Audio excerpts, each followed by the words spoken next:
দর্শক, পাকিস্তান এবং বাংলাদেশের বর্তমান সময়ের বড় ক্রাশ একজন অভিনেত্রী।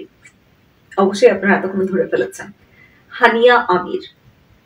এই হানিয়া আমির পাকিস্তানের ছোট পর্দার অভিনেত্রী থেকে এখন বড় পর্দায় এসেছেন। বলিউডেও তিনি কাজ করেছেন এবং এই হানিয়াকে নিয়ে শুধু পাকিস্তানের জনগণই না, বাংলাদেশের বিপুল পরিমাণে তরুণ তরুণী এই হানিয়া আমিরের জন্য পাগল। শুধুমাত্র কিন্তু তরুণরা না, আমি তরুণদের কথাও বলেছি যারা হানিয়া আমিরকে নিজেদের আইডল মনে করে এবং তাকে ফলো করে, খুব স্ট্রংলি ফলো করে।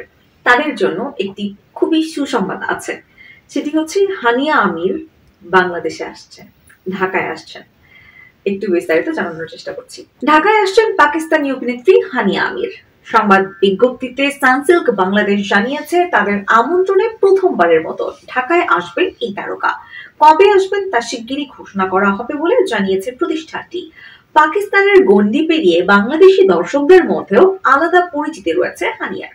ঢাকায় তার কয়েকদিন থাকার কথা রয়েছে।